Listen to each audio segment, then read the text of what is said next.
Alright, hello and welcome back to the channel. And it's finally time for my Sega Genesis high definition graphics version, which is Model 1, to be recapped and refurbished. Please focus with me because this is gonna be a total repair job and refurbishment, not just recapping.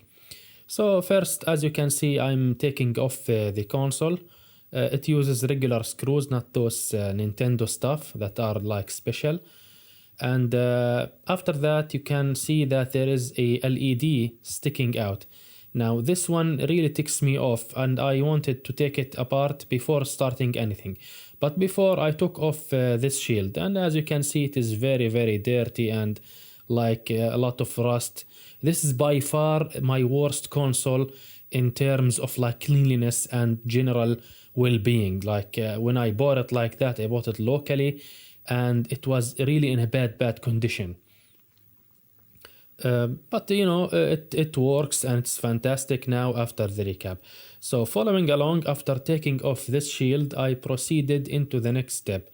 As you can see here, I have an RGB mod for this one, which is the Zaxxur's board, the triple bypass. I did a video on it, you can see it down below. It retains composite and it is really nice and easy mod to do for this particular version. But now I'm removing the heatsink from these two regulators because nearly half of the caps are in that area, unfortunately, so I had to take it apart. And this is also another case where you need to basically recap first, then do your mods. But for me, I did this mistake and I installed this mod and my system was working fine. So later on I decided to recap it. So take this step from me and do it the proper way. First recap and refurbish, then do your mods.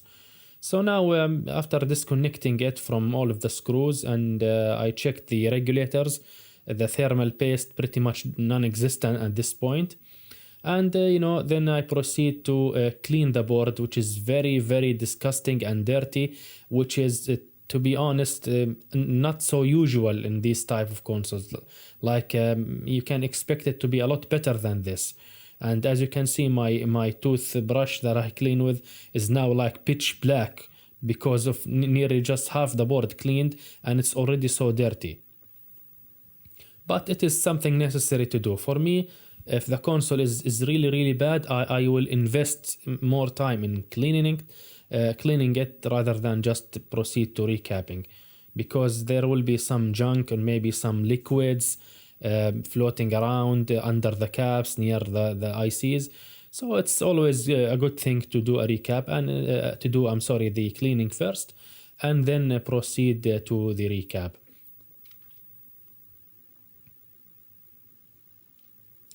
Okay, the next step, as you can see here, I am trying to desolder the LED connector because it keeps like hanging itself to this board and I want to be free because there are a lot of caps.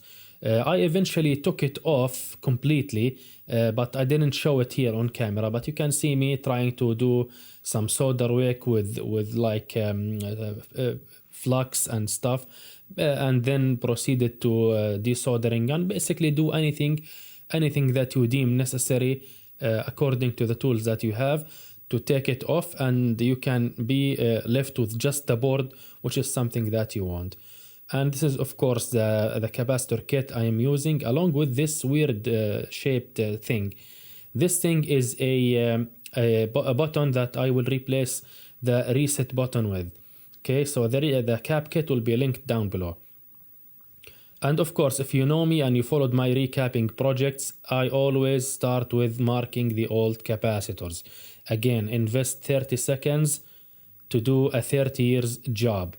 This thing really saves you when the caps that you are trying to remove looks identical to the ones that you are trying to put in instead of them. It's like black and black. Here it didn't really matter because the caps on board are not really that similar, but still a nice practice. Then I started with this one on the bottom. This one is 220 microfarad, but it is 6.3 volts. The other 220 microfarads in the cap kit are 16 volts, which must be 16 volts where they should be installed on the top board. So please be careful to use the lower voltage rated one. And then, of course, you need to clean the pads with isopropyl alcohol, any liquid that's inside. Basically, everything you remove, you always clean after you remove it. And after that, of course, I proceeded into soldering it, making sure of the polarity. Again, the electrolytic caps, the through hole ones, the long leg is positive and the other leg is negative. And if they are both at the same height and you cut it and you don't know anymore, you can check the strap. The strap is the negative one.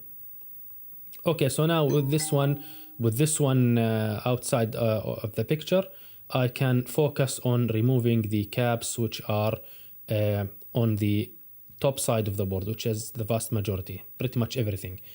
I try to do a job like batches, like 3 or 4 caps together, then proceed to the others.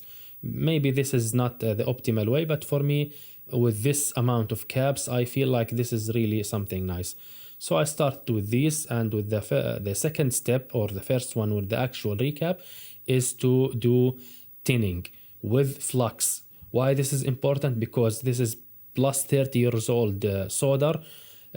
Flux may be non-existent at this point, maybe cold joint, maybe this, maybe that. Adding fresh solder with fresh flux makes everything flow together and will make it easier to desolder. So add flux and add solder to remove solder. Seems counterintuitive, but it really works. So again, this is an investment thing that you invest a couple of seconds to make your life easier and prevent any case of lifted pads from excess heat, because flux really takes the heat away and directs it pretty much to the solder itself. And then I proceeded with the desoldering gun. As you can see me doing right here, make sure your desoldering gun is cleaned and the cartridge, and clean it. I tried to clean it probably 3 to 4 times, even 5 times doing this job. So every 5, 7, 8 caps, maybe something like that, you need to check it out and clean it, clean the filter and so on, to make sure your desoldering goes smoothly. Then the caps will just be got out in your hand like this. Sometimes they are stuck, but don't try to force them out like so violently, because they might take the pad with them. So you've got to use your judgment. Again, on the other side of the board where I removed these caps, now I need to clean with isopropyl alcohol. Make sure, look at this, look how bad it was. So if you solder the new caps in without cleaning, that might be like a big problem some years later on, because this is not just dirt, it could be electrolytic fluid. So all in all, clean from both sides, clean the top and the bottom sides of the pads, and then basically just insert the new caps in cleanly and easily. You can see me here trying to tin other pads like this.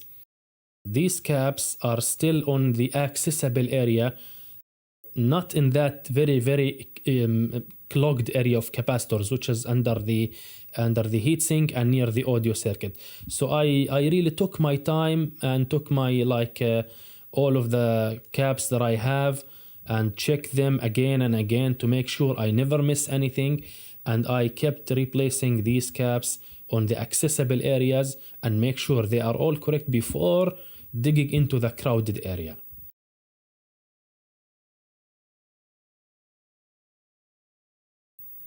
And now, as you can see, sometimes all the solder does not really get out, and you have to use your hand from one side to take it, maybe with a tweezer, and then just heat it out from the other side. The small amount of excess solder will be melt, and you can just take the capacitor off like that. Later on, of course, you're gonna clean the pads and try to do solder wick, because sometimes solder wick can take that small amount of solder left, and the desoldering gun might not be able to do it. And also you can just put a new solder on those empty pads and tin them again, then use the desoldering gun again, because now there is no lead in the hole and it is not clogged, it is fully open. So now it can suck the solder so easily and so efficiently. And then do the usual of cleaning and then inserting. And let me tell you that if you plan to do a lot of these recapping and general electronics repair job, I highly recommend you invest into the higher quality tool like the FR301 from Heiko. This is probably the de facto standard at this point. It is expensive, but it's really worth it. But for me, I already have that Chinese tool that I linked in the recapping guide, and it gets the job done. Now you can see me here tinning the crowded area capacitors, and it's really a daunting task because I need to keep looking at the other side of the board, know which pads should I tin and then return again and tin them. I tinned and pretty much desoldered a couple of wrong pads at that point, but you can easily resolder them back. And then proceeded to basically the same operation over and over again, which is just desoldering gun after tinning and then taking it out. If it's not out, use your solder wick, retin them again and again. And as you can see here, now after I desoldered everything and inserted all the caps, now I just soldered all the new caps and all of their legs at once. So all of those caps are soldered at once, and then after soldering them, make sure you snip the little legs so that nothing exceeds maybe a couple of millimeters. Use the flush cutter to do that, and it's really an efficient way to do it. And now after finishing the recap, I tested the console and it is very, very nice. It worked perfectly fine first go, because we followed the rules and the steps that I always do in order to guarantee success. But now I need to desolder the reset button, because the reset button pretty much doesn't work at this point. It is somehow something like a membrane or pretty much unreliable. So I ordered a replacement one from Console 5. I'm gonna link it down below, and I'm gonna desolder it, the old one, and solder the new one in its place. And you can see me here starting with the desoldering braid. See the solder wick or the braid can be cut like you see me doing here, and then from the middle point attach it to the joint. Now it creates two paths for the solder to flow, left and right, which will make it way more efficient than starting from the end point of it. And cutting it like that will make its thermal mass very small so that heat and flux can transfer easily. So look how efficient it was to remove everything. And then I kept like finishing it up with the desoldering gun and heating the legs and bending them here and there until I find like now I can just take it out. And I find myself that bigger joints like this are way much easier to desolder than small ones, believe it or not. So now I'm just like using my tweezers and the soldering iron to heat the remaining ones and take it off completely. Now again to clean the pads very easily, and then I'm just gonna clean with isopropyl alcohol to make sure it's really clean from both sides. Inserting the new one, which is a traditional button, not a membrane type, but a traditional. You can like hear it click, and then tin one joint to make it stick. Then proceed to solder all the joints. So now my reset works, and I tested it to be very nice. Now in the cap kit itself, it remains some caps, maybe 2 to 3. So I thought, why not just add more capacitance to the main regulators themselves. This will help mitigate noise more and make it more stable voltage, especially if you use like aftermarket power supplies and so on. Maybe they introduce noise. The power supply that I have is not really authentic to begin with. So this is a really nice practice. Both of them are like 10 microfarads, not too much, not too big to worry about. It's really nothing, but it genuinely helps the regulators. It has two 7805 regulators to share the load and with the heatsink. So I soldered the new caps, the extra caps, like you see me right here, attaching the leads and bend it down so it can be like flush with the board, because eventually I want it to fit inside the console and it cannot be like very lengthy, to say the least. So yes, this is this works, and I tested it and it fits perfectly fine. And here's me doing the other cap, pretty much the same way.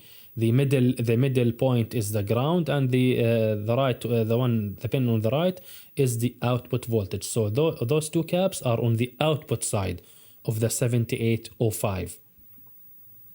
And the input side takes 9 volts from the input connector and the switch themselves. And now I had a 220 microfarad polymer capacitor, very high quality one. I added it to the main power source itself, to the 9 volts, because this capacitor is really high quality and it is really high voltage, like 16 volts or something. So it can tolerate that very nicely. It will really help mitigating the noise, because it's low ESR, high quality and high capacitance polymer capacitor. And after that, of course, add thermal paste, new thermal paste after cleaning the old one, to both the regulators. You can add more than it's needed, and just screw it down, and everything will be just fine. Make sure they are very tight, like extra tightness really helps spread the heat and make them firm. And pretty much this is just basics. Everyone can do it. And the thermal paste, it doesn't need to be very expensive, just your regular one. And finishing up with that, guys, please like, share the video. It really helps when you put nice comments and share the video with other people who want to do such a mod. And please like the video, and I'll see you in the next one.